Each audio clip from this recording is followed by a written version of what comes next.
But do you know your history? I don't. Can Call of Duty help me know my history? It can.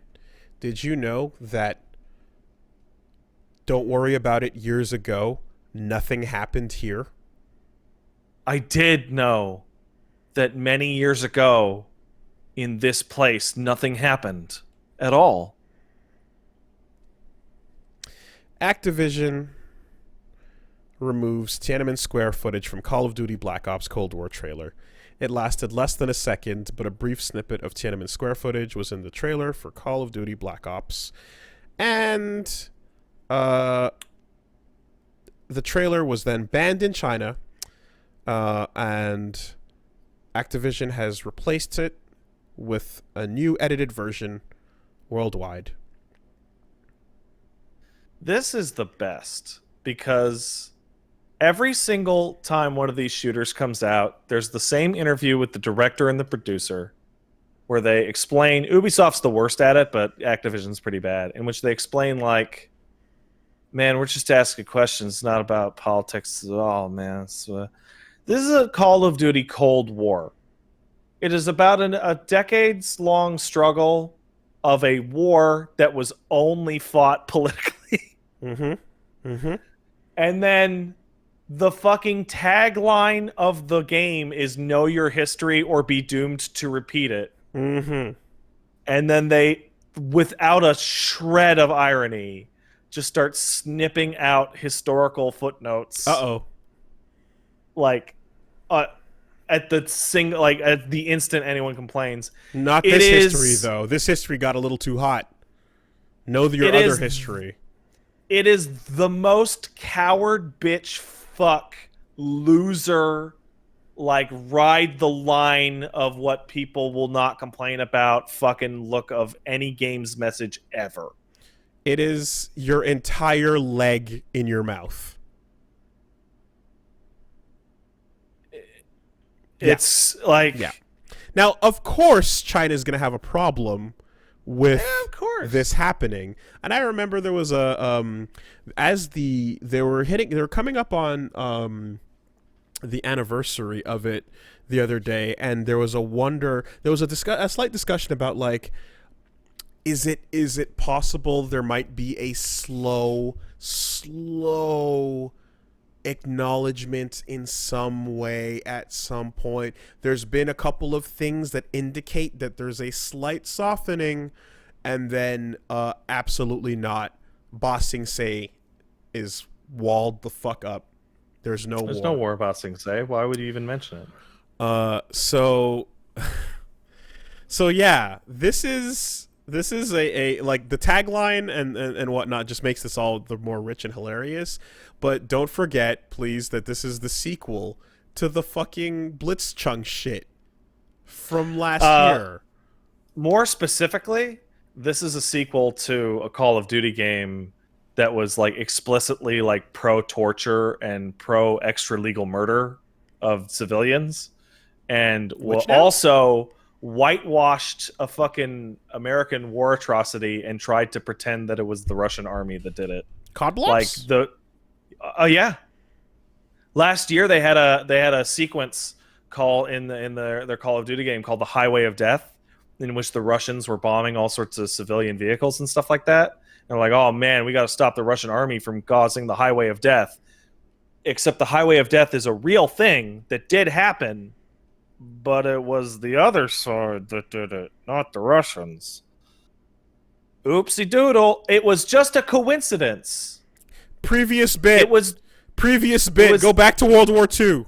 Everybody knows what happened there. It was just a coincidence, guys. It was just a coincidence that we named it the same thing. Back to Normandy. Back to Normandy. We all know D-Day. Nothing to figure out there. Get on the U-boat.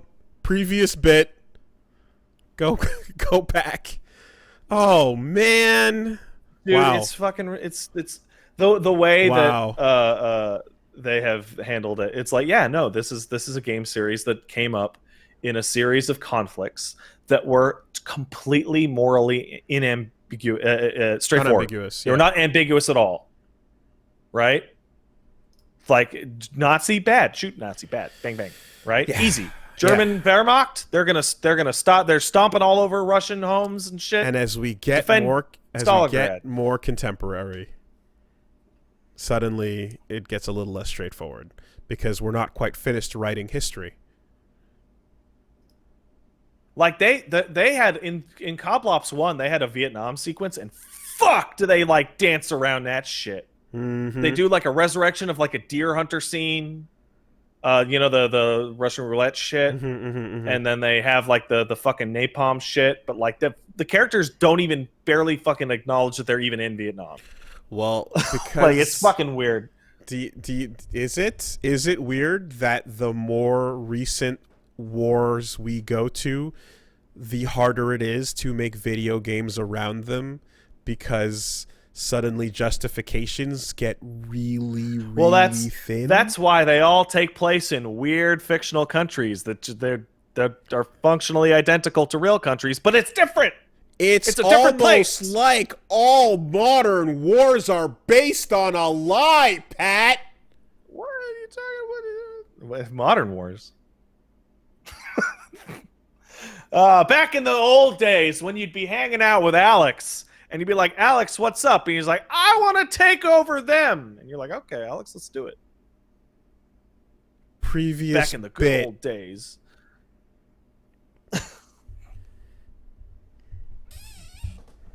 At least you could be like, well, I mean, we invaded you because Alex told us to, and he's really ugly but super cool. You hear about that? Alexander the Great was apparently like one of the most ferociously ugly men in history. No, I didn't. That's why his statues are always so beautiful. Wow. That's why Diogenes didn't give a fuck. Okay. Yeah. I'm just gonna be smart and homeless. Get out of my face, Uggo. You're standing in my light, bitch. Yeah. Saw a comic depiction of a moment the other day where it's like, oh, a boy was throwing stones at a bunch of men in the marketplace one day, and everyone kind of knew that this boy was the son of a prostitute in the area. And Diogenes comes up to him and puts his hand on the boy's shoulder and says, "But wait, child, you should stop throwing stones. You might hit your father." Why Diogenes got a sick burn, that child? Because that child fucking deserved it. That kid what the hell? The kid basted himself, and Diogenes just roasted the pre-basted child. You gotta understand. Terrible. That's terrible. Why would you do that, Diogenes? It's so horrible. Bathtub life is too real, man. That's like that's the climax of like the fucking university arc in Monster. Do you remember that? Like where he sends the kid down the street to the docks. Right. Like just, dude. Bathtub life is too real, you know. Anyway, so yeah, that's a fucking weird ass embarrassing one, and it's almost like annualizing a giant franchise where you have to pick conflicts is going to be a harder and harder thing, because the conflicts you're going to pick are going to increasingly become more and more bullshit. Like, you remember when Battlefield just said fuck it and started making completely made up wars, and then was like, World War I was bad, right, guys? Remember the fight when? Remember the U.S. invasion of Aristotska? just what are we gonna do here? Yeah. I mean, look, it's either Ace Combat is the most real depiction of war in video games. It's either that or, like, you know, Call of Duty, Remember the Abu Ghraib, where you're fighting for the noble cause, you know? The Battle of Guantanamo.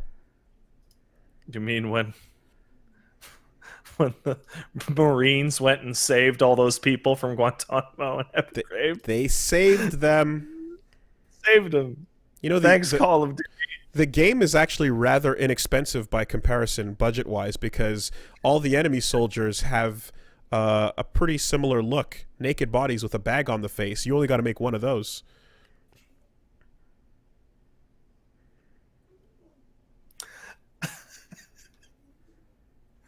I got no follow-up to that shit. I do. Next bit. What, you do? Next bit. Remember 2 Days in Fallujah? Remember that game? Remember how that never fucking came out? I do remember that. Yeah, and they're like, yo, new game coming out. Check it out. 2 days or 48 hours in Fallujah or whatever the fuck it was called. Was it 7 days? Whatever. 7 days, I remember whatever. That got announced within like a week of that battle, and everyone that fought in it was like, what the hell? So they announced the game. They announced the game 7 days in Fallujah, and then my fucking cousin who was in Fallujah is like, what the fuck are you doing? And then the game didn't come out. Yeah. Because it was like... Oops. Next bit. Next bit? Okay.